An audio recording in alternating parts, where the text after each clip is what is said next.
Heyo, welcome back, guys. This is episode 19, the podcast starring Nick Perdue. I'm your host, Nick Perdue. My dog is right here. So if you've ever heard that little jingling in the background, which is this right here, this is actually his collar.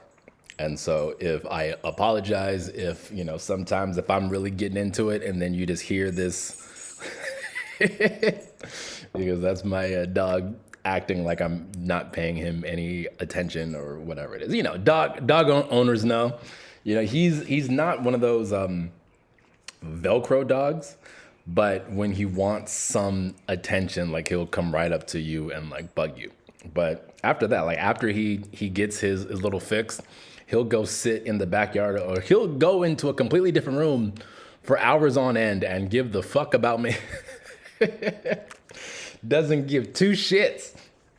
But of course, when he wants something, or if there's like a super loud noise that he's not expecting, then he comes running and like, where is he? Where is he? He comes looking for me. Anyways, it's Friday, guys, and this is the first one. This is the first Friday podcast. I know last episode I made the announcement that I'm gonna do Tuesday, Fridays, just because one, it's a little easier on me.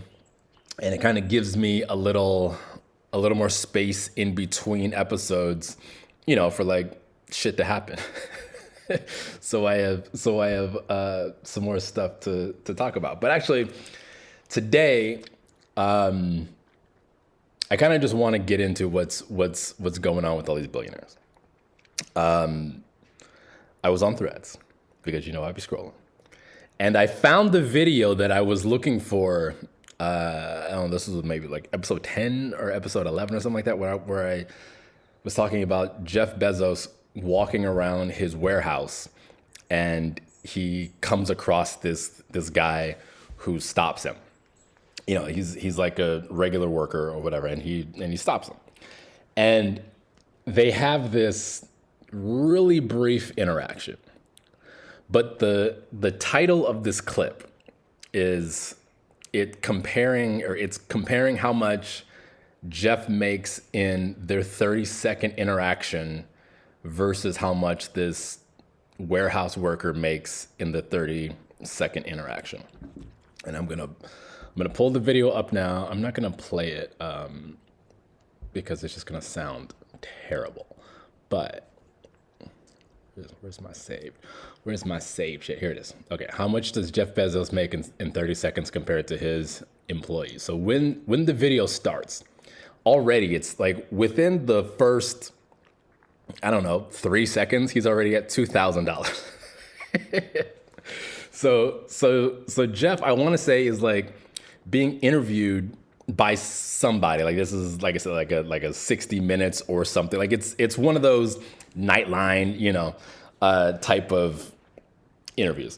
And he's walking around, like, oh yeah, this is, tries to act like this is something that he does on a regular basis, knowing good and well he's only doing this because there's cameras on him. But there's just a couple things about this interaction. Like he walks up to the guy, he almost walks past them, and almost doesn't say anything. Like he gives like a slight wave, you know what I mean, where you raise your hand and not your entire arm, but your hand is still down at your waist. Like when you're crossing the street and you're trying to like politely tell a car to slow down, how you just kind of raise your hand down where your waist is. That's how he greeted this man who's, in his hard hat, goggles and gloves and everything, I mean, I don't even know what he's like, what his job is or what he's supposed to be doing, but he's standing around some type of machinery. So anyways, he says hello. Jeff then reluctantly walks over, shakes his hand, but Jeff wanted to keep walking. And you could just tell by his posture, by his body movements, as soon as he released his hand, he was already like 3 steps away. But then this worker wanted to, because he was like, this is probably the only time I'm going to get to talk to the CEO of this company. This is probably the only time I'm actually going to get to like see and be face to face and shake hands with the CEO of this company, so I'm going to tell him how I feel. And this worker goes on. He's like, I've been in the business for 30, 40 years. I worked for Boeing and various other companies, but he says, this is the best place. This is the best place to work for, and that you're the best. But like it was very much bootlicking. Like I really thought at the end of it, he was gonna give him like a over the pants hand job, because he was just so he was just so enamored with Jeff Bezos, and Jeff couldn't give two shits about this guy. And so he like reluctantly stops, but he doesn't turn fully. Like he doesn't turn and like square up and like, face this man who's talking to him. He gives him the over the shoulder, like he's on a red carpet or something, like like he's really trying to end this conversation with as much body posturing as possible. Just context clues. Like, dude, shut up. I'm trying to get to where I need to go. Now, look, we're only, I don't know, maybe 5-6 seconds in. Jeff is already at $3,203 within this interaction. And this worker, like I said, within about 5 to 6 seconds, is at 11 cents. Just the disparity right there is insane. Okay? Now, this worker says a couple things. Jeff stops, but again, still doesn't square up to him. Now we're about, 7 to 8 seconds in. The worker's at 20 cents. Jeff is at $5,744. Keep going. He's listing off a couple things. The camera is on the worker. Now this is what? We're about 15 seconds in.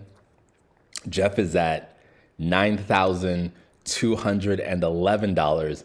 The worker's at 32 cents. And then by the end of the video, walking away, Jeff ends basically at, here, it's still going. I'm gonna end it a little early. Here. Jeff ends at $14,227, and this worker ended at 49 cents. In this 30-second or 20-second interaction. And it's like, seeing that is already shocking. But then watching the interaction, because I had to go back and like really kind of look at it. And if you look at his posturing, you're like, oh yeah, Jeff doesn't give a shit about these people. Which is also why we heard about, the terrible conditions of these Amazon warehouses and these poor Amazon drivers who are pissing in bottles, and it's insane. And on top of that, they have these goals that they need to meet that are damn near impossible. And your reward is more work. Oh, great. You finished this early?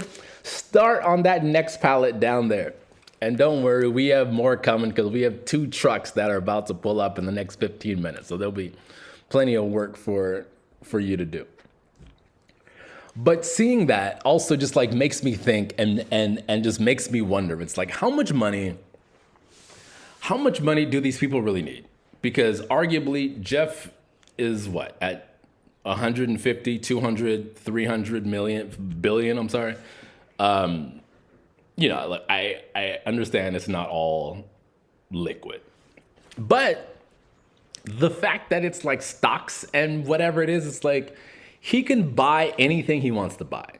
Like he's not worried about the money. Like he's not worried about like, oh, can I afford this? Whatever. And then on top of being one of the richest people in the world, or at least on the Forbes list, you can just borrow a bunch of money. And like banks and institutions are like, oh, he's good for it. And like their loan terms are completely different than our loan terms. Like he can borrow, let's say 10, 15 million and have, 5, 10 years or whatever to pay it back at very little to no interest. Because they know that, if for whatever reason, if he happens to default on his loan, which he's not going to, but if he happens to default on his loan, then, he has the stock as collateral and as capital, and they can clear everything up.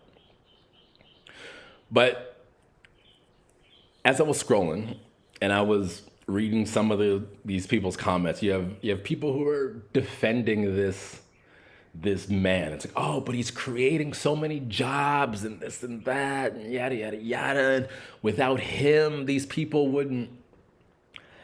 And it's like, I mean, at this point now, I don't know if he's even really creating any more jobs, because not only are they trying to replace a bunch of stuff with AI and with automation, like every new warehouse they build, I don't know how many more actual humans they hire versus let's just build this robot and we can have this warehouse going 24/7.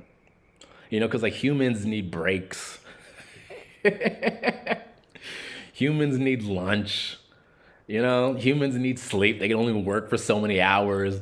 There's laws in place that they can only work, so many. And then, of course, you want the young ones because they have the most energy, but you can only work them for so long. And, ideally you want a teenager, but these motherfuckers have work permits. They only allow them to work for 4 hours per day. So really, if you're Jeffrey, like the best thing to keep this company going, robots.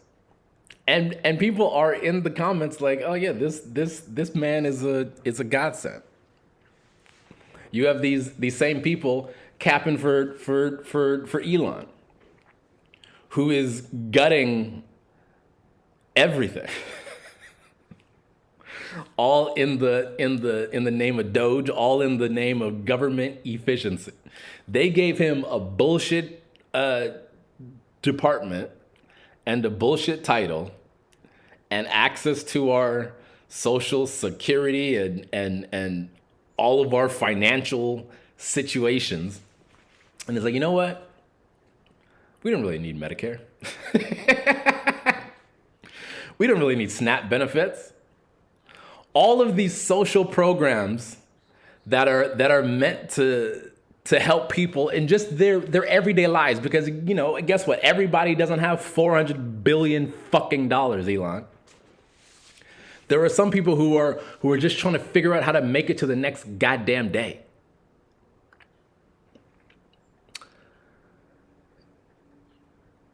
The other day, I saw a homeless guy. And like a white homeless guy, which was like, whoa.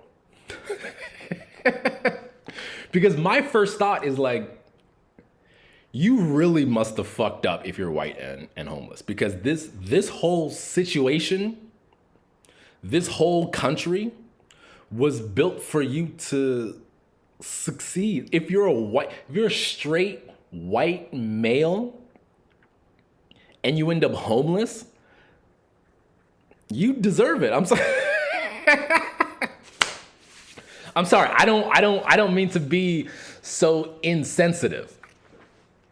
But I mean, where we are right now in the world, in society, in just this country with what's happening right now and how a lot of the rest of us are losing protections and are losing the stuff that we were fighting for. They're talking about rolling back the fucking civil rights. And it's like what the fuck are we doing? I mean, I know what they're trying to do. Trying to make this like a weird white nationalist Christian nation when that's not what we are. White people weren't even the first people here. And it's like, To say that white folks come in and just ruin everything is an understatement. And it's funny because, people will say, oh, well, if it wasn't for white folks, we wouldn't have all this shit. I mean, look, that's not true. It's just not. And this being the last day of Black History Month, I implore you to just go through and just look at some of the stuff that Black folks invented. Because fact of the matter is, without Black people, this country wouldn't be what it is. All that free labor for 300, 400 years, this country wouldn't be what it is without Black people. And what they're trying to do now with these mass deportations, and you have these fucking bitch ass ICE agents coming up, just nasty and disgusting, wearing all this extra nonsense. Why do you have so much tactical gear on your chest? You can barely buckle your fucking seatbelt over your goddamn stomach. Why do you need to have extra shit on your chest? If I push you over, you're gonna fall. If I push you with my finger, you're gonna fall because you're so fucking top heavy because your dumbass doesn't know how to do leg day. But I digress. I mean, you should know how I feel about ICE. I mean, hell, you should know how I feel about the police. A lot of them are just fucking idiots. Just like these ICE agents, they're fucking idiots. Ask them to read a book from cover to cover. I guarantee you they can't get past page 10. One seven-letter word will fuck them up. But a lot of these people who come to this country looking for a better life, doing the jobs that we need, doing the jobs that, honestly, these homeless white folks feel that they shouldn't even do. The biggest, I don't even want to say grift because that's not the right word, but the biggest lie that the elites, I like to use that term because it's thrown around so much that it's also lost its full connotation. Just like woke, again, white folks mess up everything. If you don't know what woke, there was a show, Lemoore. There was a fucking television show that ran for three seasons, and until it was canceled because some fucking dumbass white executive. But if you don't know what woke means, still, what the original terminology is, or what it actually stands for, watch that show. It was on Hulu. I hope it's still on Hulu because, the way some of these streaming services are just taking shit down, which is, talk about dumb. Again, these white executives are fucking idiots. Just the bastardization of a lot of our terms and twisting, anti-Semitism. All of this, they're throwing around these terms, and they, when I was growing up, meant one thing. And then all of a sudden, 20 years later, 25 years later, you say something and they're like, oh, that's anti-Semitic. It's it's not. I just said, Jew. I didn't say Jewish, I just said Jew. But because someone feels that Jew is a slur, oh, you're being anti-Semitic. Which is actually interesting because, I mean, I guess it really all just depends on how you say it, right? Because, you could call someone a Jew, or you can call someone a Jew, and then, that's when it turns into a slur. It's just it's just all in how you say it. But that's anything, though, right? Oh, yeah, there was a black guy walking down the street. Some black guy walking down the street. That's Anyways. So I don't know what's going to happen in the next 5 years when everyone's poor. Because this wealth divide, this where we are now, it's not working. And I don't know what their plan is, because I feel like a lot of capitalism, it's all short-sighted, and it's all right now. It's all, how can we maximize profit right now? What do we need to do to squeeze every last fucking penny out of your goddamn pocket right now? Give me all of that. That's what capitalism is. And so when all of that is gone, when people's jobs are being replaced by automation, being replaced by AI, or better yet, if you were working for the fucking federal government and then this fucking dumbass administration fires you, 90,000 federal workers gone. And like, we need these people. Like when you talk about how this country is running, you know, like what keeps this country going from day to day? What keeps the power going? What keeps the food going? What keeps people, like, it's those people. It's people in these jobs. It's the air traffic controllers. That's why planes weren't crashing. That's why there's so many fucking planes crashing right now. What keeps our national parks looking the way that they do? So pristine. Right? When you talk about, you know, let me go get away in some nature. Let me go, you know, just kind of disconnect. To be able to just have the ability to do that is because of the amazing, tireless work of these park rangers who honestly, their budget isn't very big. I want to say, like, for all the national parks across the country, it's what, maybe $1-2 billion or something like that. But the revenue that these parks produce is like 10 to maybe even 15 times that. So it's not even like this was a sector that was losing money. It was a sector that was definitely making money. So I don't know. It's also weird too. That's like, you can be so rich and just not pay any tax.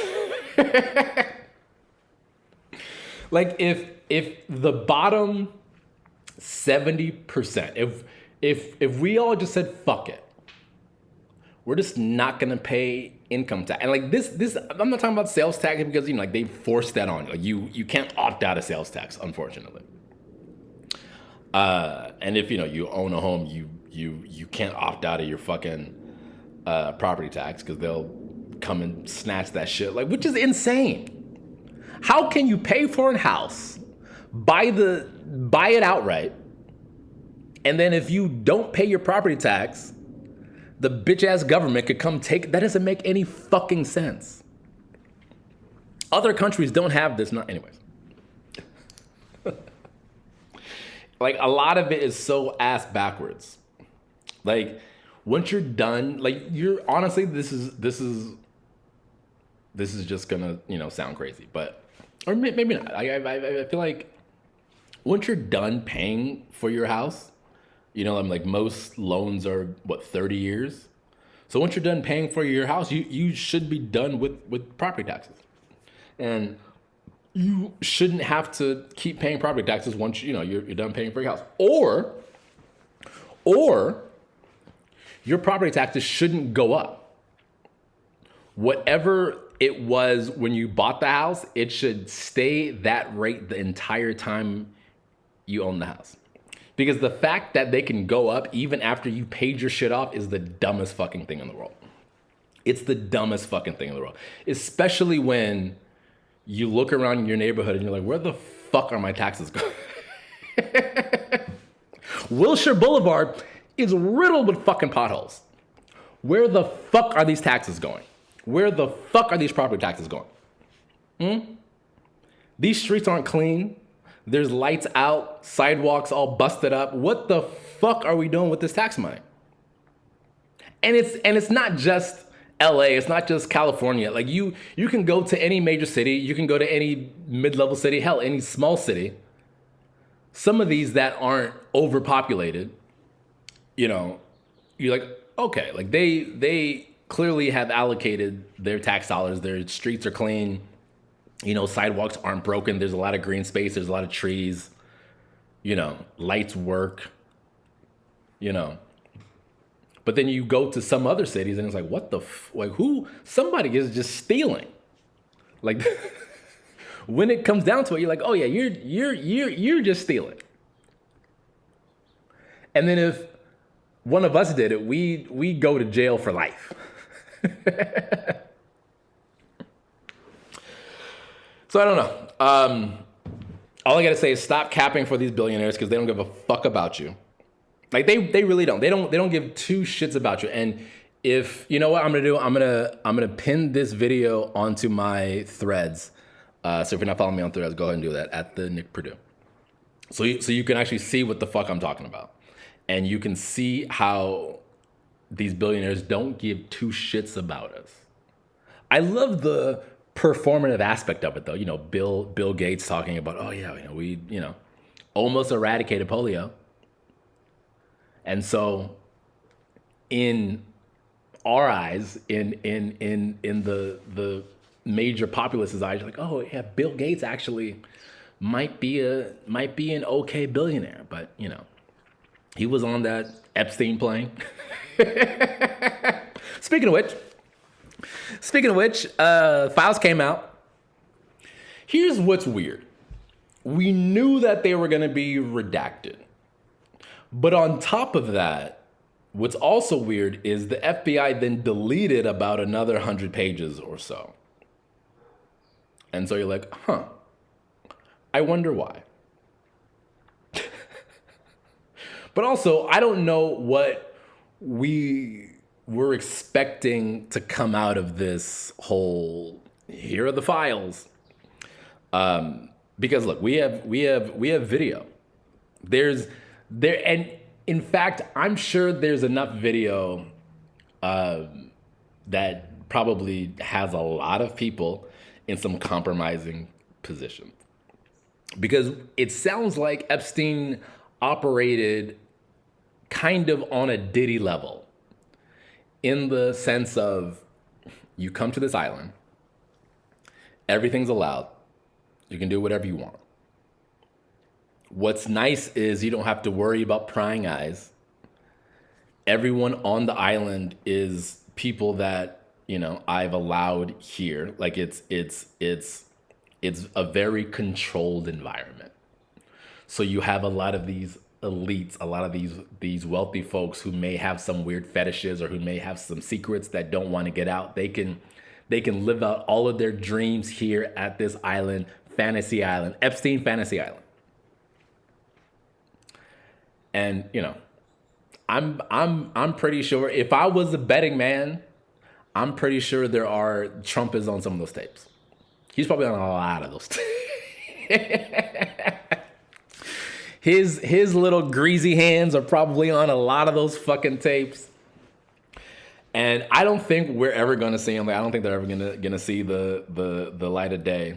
But allegedly, people found his name on the flight logs. It was also weird the way that they released the files, because they released the files to these like right-wing, not even like news pundits, but they're like right-wing social media influencers, and like that's just weird. And so like now watching how the government is really trying to use and manipulate social media in such a way, because they know that it's even like people don't trust traditional media like they used to. And so people went to social media. The problem with social media is that it's all opinion based. Outside of, like the actual facts of the actual people, boots on the ground, who are showing you unedited, unmanipulated video or unedited, unmanipulated photographs, whatever it is. Like true journalism, like actual true stuff that you can use now, and stuff that you can then go back to and reference and say, this is what actually happened. But because now we live in such a landscape of deep fakes and AI, and I can copy people's voices, and I can manipulate video, and unfortunately a lot of some of these kids now who even grew up on tablets and on the iPhone or whatever are getting tricked and getting manipulated by these videos. Just like the older generation, the boomers or whatever, who are getting tricked and manipulated by these crappy AI photos on Facebook. And it's like the only people who I feel can save us, and this is gonna make me sound a little biased because this is my group, are millennials.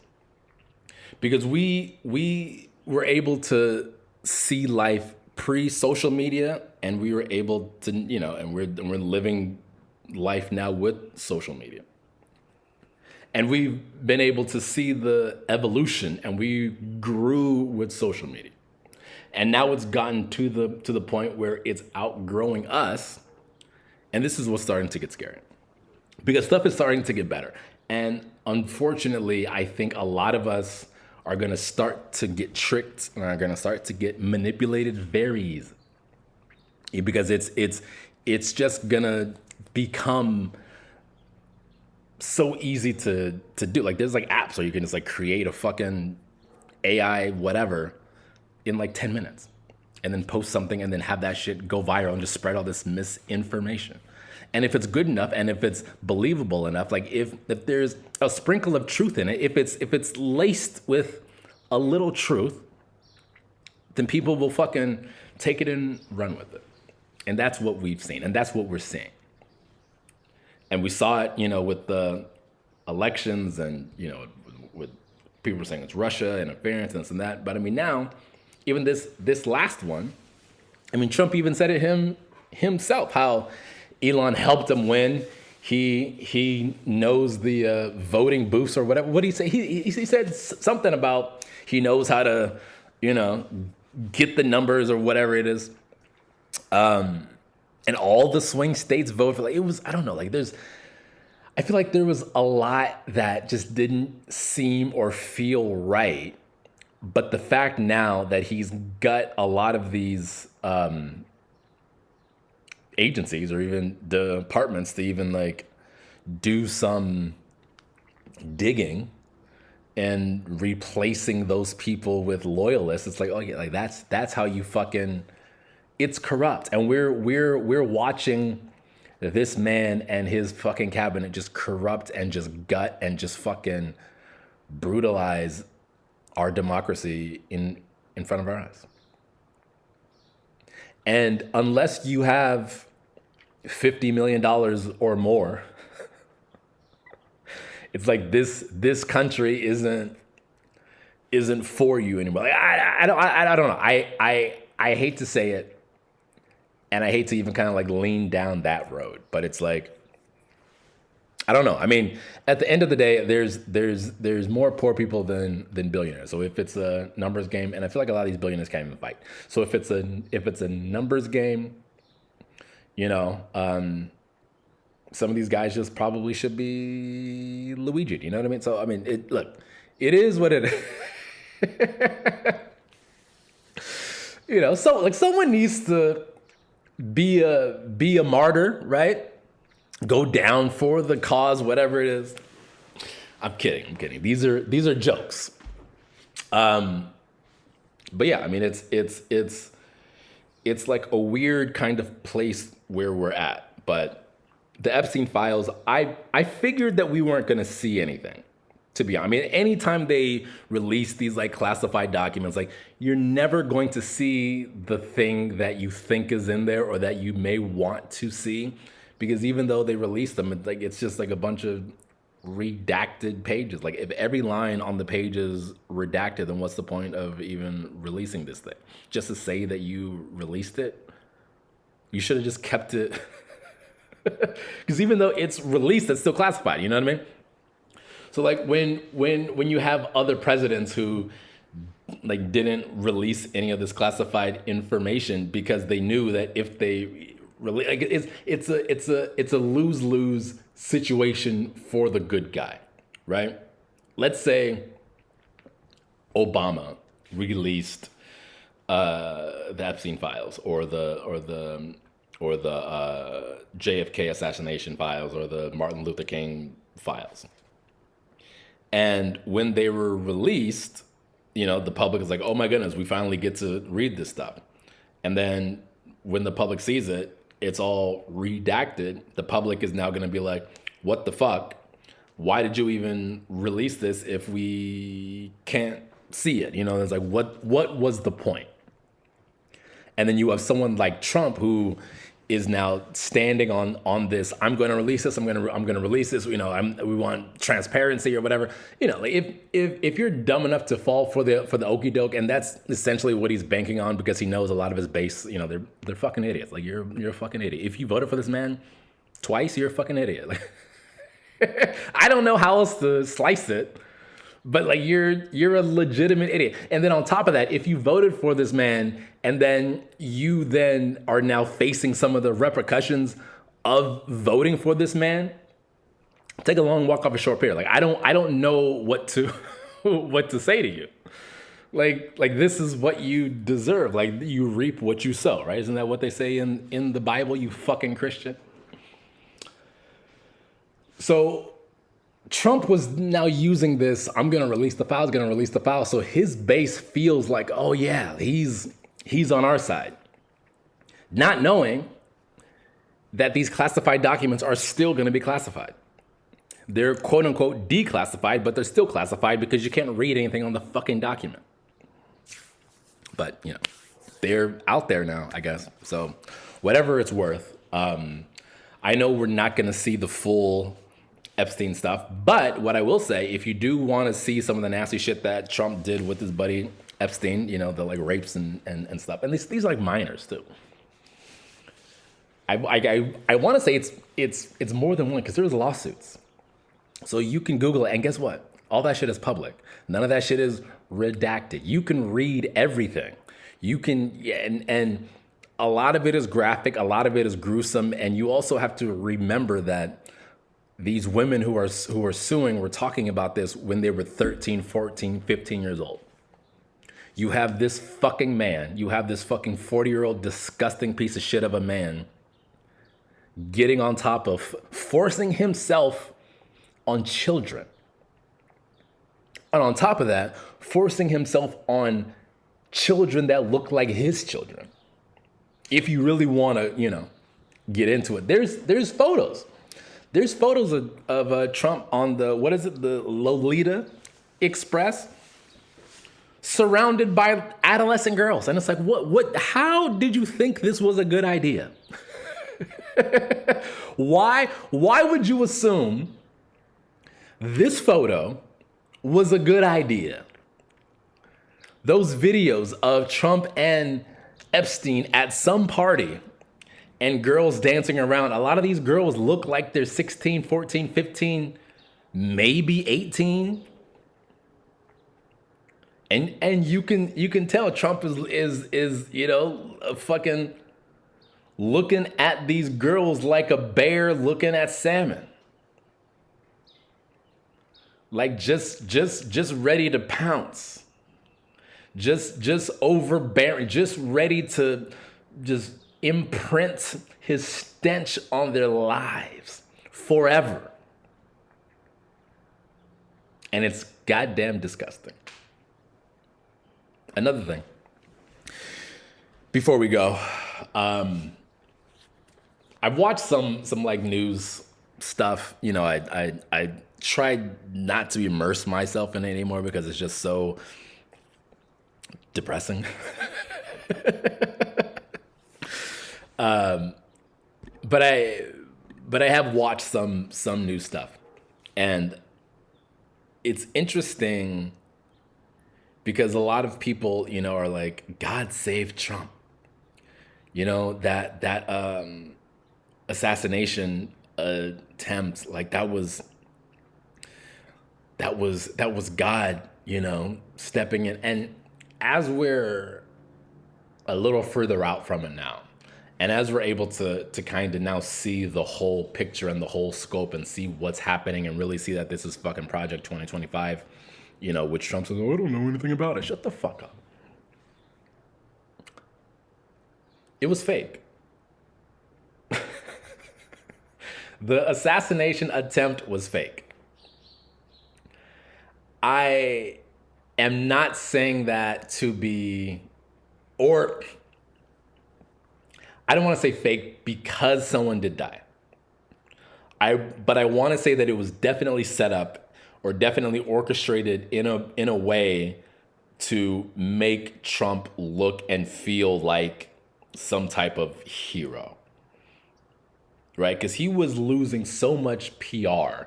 They're like, how can we get on the good side of this? Let's shoot you. Let's make the public feel, oh my God, we gotta now feel sorry for this man because he almost lost his life. And all he was trying to do was make America great again.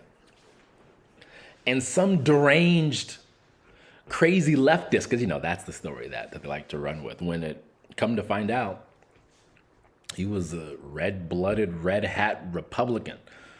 MAGA-toting motherfucker, voted Republican his entire life. That's the guy who shot at Trump.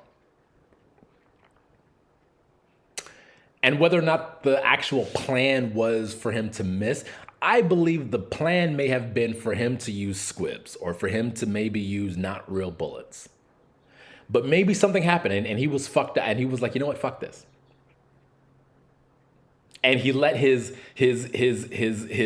inner thoughts and his inner feelings take over. And he's like, I have the chance to do something insane right now.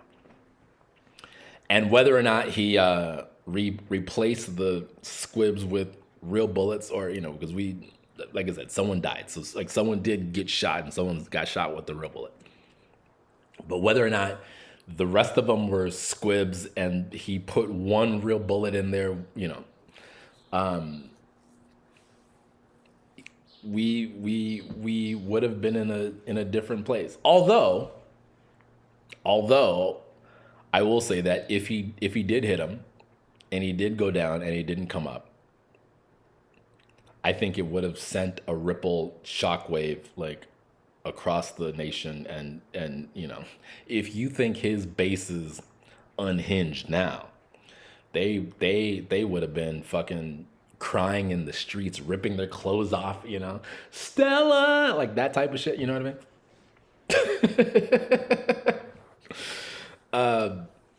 So I don't know what the fuck I'm talking about, but these billionaires have to go. I mean not go, but they just like rebuild schools, rebuild roads, like use your money for good. Build a building, build a library, like give us green space, like name a park app, like fucking Mississippi. The entire state needs help. You know who can help Mississippi? Elon. West Virginia, the entire fucking state needs help. You know who can help West Virginia? Elon. Alabama needs help.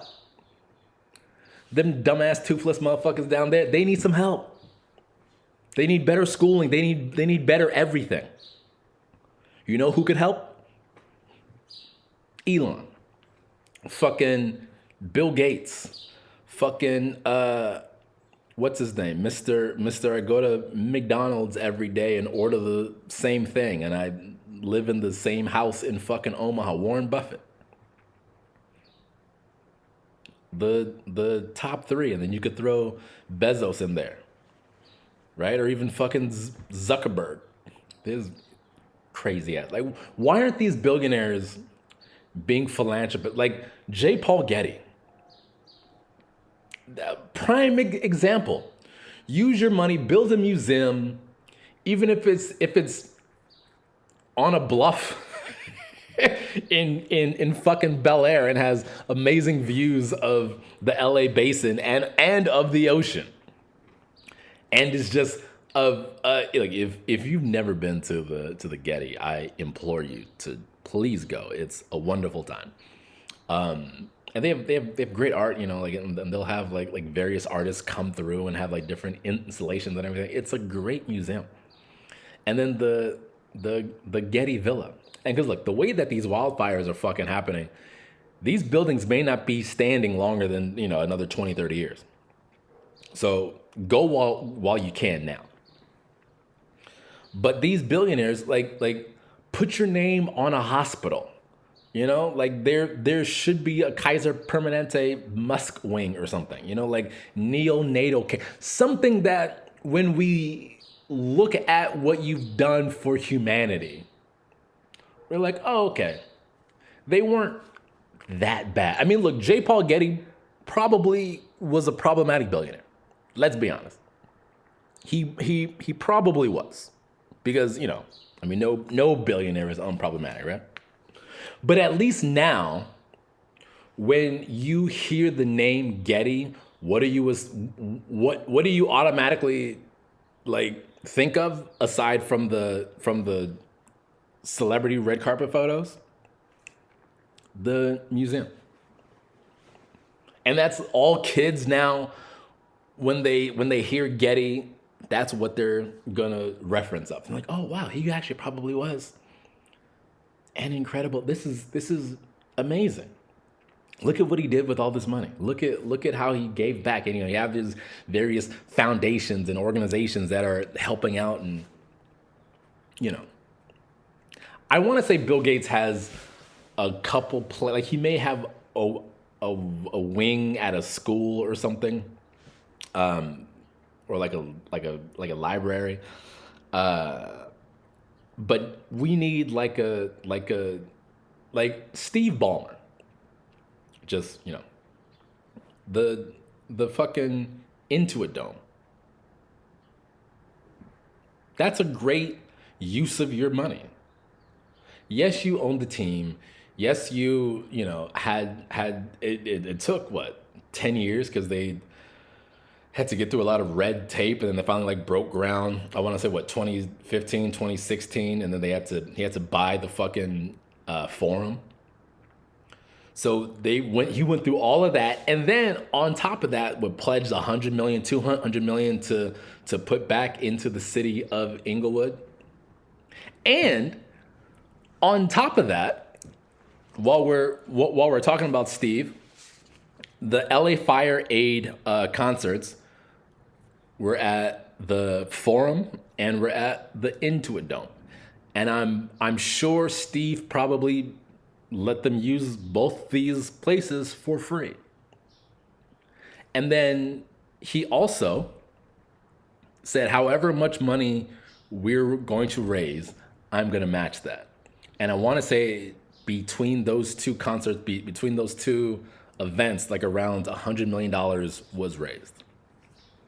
So the Ballmer is going to put their money where their mouth is and match. And because what's 100 million to someone who's worth 120 billion? It's nothing. It's not like they wrote a check when the LA fires happened. They wrote a check, 15 million. Didn't even think twice about it. And he's not even from LA. They still live in fucking Seattle. Again, I'm not saying Steve Ballmer is perfect. But if you're a billionaire, if you have this type of wealth, why aren't you doing shit like this? Like, no one wants your fucking Cybertruck. No one wants that shit. Teslas are terrible cars. But, you fooled people into thinking that they were cool. And they aren't. People get so upset. One of the biggest things that I see all the time is people talking about when they order a Uber Black, thinking that they're gonna get like a Lincoln Town car, or maybe like a Cadillac SUV or something, or BMW or a E-Class, S-Class Mercedes or something, picking them up. A fucking Tesla Model 3 pulls up. And look, if you've ever been in a Tesla with someone who doesn't know how to drive a Tesla, it is the worst fucking ride of your goddamn life. So yeah, like we just don't, like, we don't need them as car. And honestly, Waymo is doing way more than fucking Tesla is, especially for self-driving. So I don't know. I don't know where we go from here. All I can say is, try and make as much money as you can. You know, drink a lot of water. Get some sun, put some sunshine on your face every day, get a little movement. And just, try and live your life as best and as ethically as you can. Before I get out of here, shout out to Diana Taurasi, one of the GOATs. She announced her retirement. What's that? 20 seasons. I believe I got to see Diana play once, twice. I think we saw the last time I saw her was 2 years ago at a Sparks game. And if you're able to, if you can, go out and see some of these players before they retire. Like, this isn't going to be LeBron's last season, but if you can go witness greatness, just go. One thing that I'm kicking myself for, there was a couple times we could have gone to a Laker game, because I'm not a Laker fan, but there was a couple times that we could have gone to a Laker game. I think we were contemplating going to Kobe's last game, and for, like I said, whatever reason we didn't. It was like 6:30, and we were looking at tickets, and we're like, if we, and at that point, like, they were still high, but they weren't as high as they were, leading up to that game, the ticket prices. And we didn't pull the trigger, and we didn't end up going, and that's probably one of the things that I kind of like kick myself about. Like, we should have saw him play at least once. Not knowing that his life was going to be cut so short like that, but it's one of those things. Like, if you can, go, because I believe that it will be an experience that you'll never forget. And, in 10 years later, 15 years later, it's something that you can reminisce on and be like, yeah, I'm glad I went. I'm glad I saw that. Like, I'm glad I was able to see so-and-so play in person, because like, watching them on TV is great. It's all fine and dandy, but there's nothing like the atmosphere of a live game. And there's nothing like, being there, and if you're lucky enough to sit close enough, like, there's nothing like being just immersed in it, hearing the players, hearing the fucking coaches, hearing, all of it. Like, there's nothing like it. Michelle Trachtenberg, sad news. She was young. I think she was 39. Harriet the Spy, she was on Buffy. She, in my adolescence, I had a little crush on Michelle Trachtenberg. She such a great actress. Like, she was phenomenal, and especially from a young age. Like, if you haven't seen Harriet the Spy, I implore you to go find it somewhere. Hopefully it's on a streaming service somewhere. But go find it, watch it. It's very nostalgic, especially if you're a millennial. Like this is our childhood, and so it hurts even more, and it hits even harder when it's like someone who you grew up with. Because she was 39, I'm 37. I'm like, that's just 2 years away. And so it's like when someone who you feel like from the sense of you've been watching them for however long, you watch them grow up, per se, right? And yeah, I mean, it was like, I remember just seeing the alert on my phone, and I'm like, what the fuck? Michelle Trachtenberg, because like there's Hollywood is such a weird business. Like, it's such a fickle business, and it's like, if you're able to find success early, and if you're able to kind of hang on to it and run with it, and if you're able to, like, get on a show as amazing as Buffy, and that had such a great run. Let me just pull up her IMDb really quick so I can give her just due. Inspector Gadget, Buffy the Vampire Slayer, Euro Trip, Ice Princess, Harriet the Spy, Gossip Girl, Robot Chicken. She was a voice on that. Humankind. That was a TV show that she did 21 episodes. It looked like a cartoon, so I'm assuming she was a voice. Sister Cities, The Christmas Gift. These were just movies. She did NCIS. I mean, I guess who hasn't done NCIS? She did Criminal Minds. She was on Weeds. She did Love Bites. She was in that movie Take Me Home Tonight. She did some stuff with DC. She was on the movie 17 again with Zac Efron. She was in a movie called The Circuit. She was Kicking It Old School. She Black Christmas, Law and Order, Criminal Intent. Again, I feel like every actor was on Law and Order and was on NCIS at some point, at some point in their lives.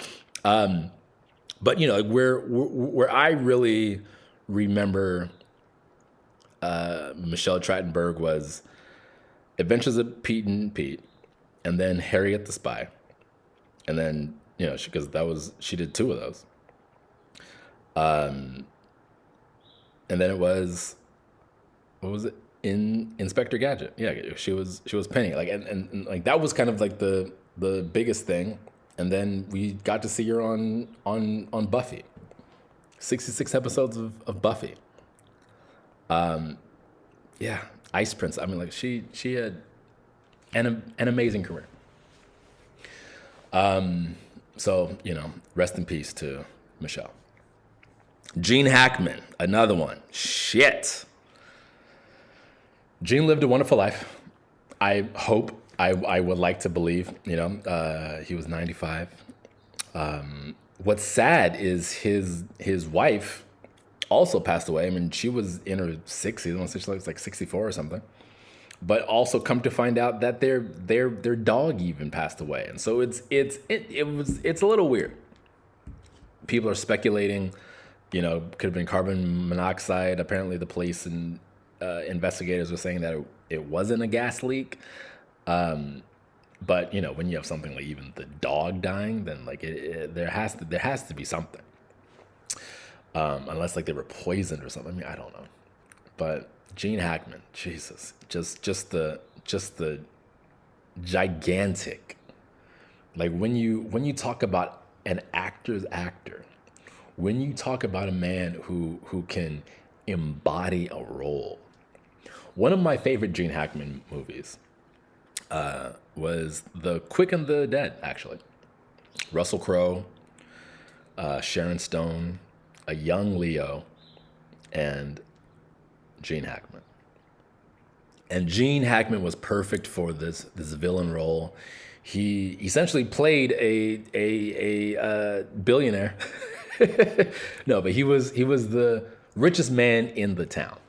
And he basically kind of ruled the town. Like if you haven't watched the movie, go watch it. It's a great film. Sharon Stone acts her ass off. Leonardo DiCaprio. If you like young Leo, and like this is like young acting chops, like this is like Basketball Diaries type Leonardo DiCaprio shit. You know what I mean?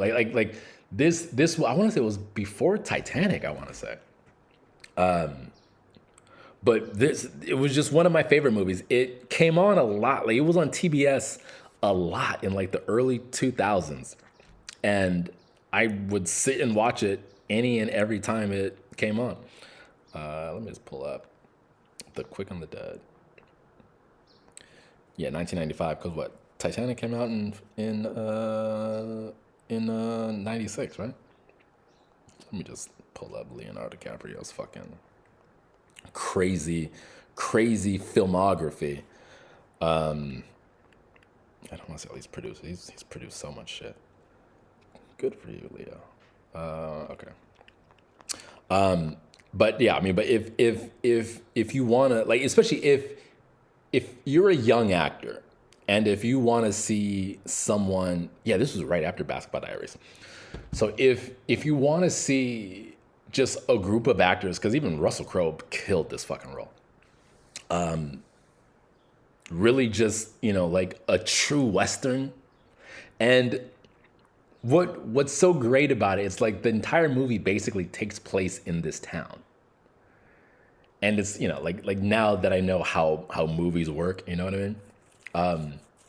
I would have loved to just fucking like have been a fly on the wall, just to see all the moving parts and just to, you know, like see Gene Hackman in his process and everything. But he was just so good. Every line delivery was so good. So yeah, I mean, go watch that film. I'm trying to think of just like another Gene Hackman movie that I really liked. The French Connection, classic, a fucking classic movie. Heartbreakers was actually really funny. Absolute Power, Birdcage, you know, like there's some Crimson Tide, like The Firm. He was so fucking good. God damn. Extreme Measures, Jesus. The Replacements, holy shit. Talk about another movie that is just one of my favorites. Shout out to Orlando Jones, man. Keanu Reeves, you know, Gene Hackman. Gene Hackman plays this. If you haven't seen the Replacements, is basically about the fake NFL shuts down over a players strike, but they essentially, the owners are like, "Fuck you guys, we want to finish the season," so they hire replacement players, you know, that they got, like they're like old college players or whatever, you know, just people who know how to throw and catch a football and, you know, like basically know the ins and outs of the game. Anyways, they end up, I forget if they actually win or not. I have to find that DVD. I had that DVD somewhere. But just the entire story and just watching Gene Hackman as a coach just kind of lead these ragtag band of misfits and create a professional football team. Like it's a wonderful, delightful story, and you know, like he's definitely gonna be missed. But 95, you know, I feel like we can only be so lucky. So rest in peace, Gene Hackman. You know, prayers and thoughts go out to his family. Same with Michelle Trachtenberg. Major losses in TV and film. But you know what they say, that, you know, celebrities for whatever reason die in threes. So it's not too late, because Trump, I guess, is still technically considered a celebrity. So again, God, I don't know how you're handing out these heart attacks or these strokes, but look, I don't, you know, I'm not saying, I'm just saying. All right, let me get out of here. It's been an hour. I've talked at you guys a lot, long enough. It's Friday. This was the first one. I hope you enjoyed it. Go out and enjoy the rest of your day. It's a beautiful day out here in LA. The sun is shining, the birds are chirping, the dogs are barking. If you can, get outside. You know, like I said, rub some sunshine on your face. Listen to this podcast, you know, tell a friend to listen to this podcast, tell a friend so we can blow this thing up like an MLM. And I'll see you guys on Tuesday. Wait. Before I go, we are, remember, today, February 28th, it's a blackout. No Amazon, no McDonald's, no Starbucks, none of that bullshit. Support your local small businesses. If it's a black-owned business, even better. What else? Of course, free Luigi and free Palestine. Okay. I'll see you guys on Tuesday.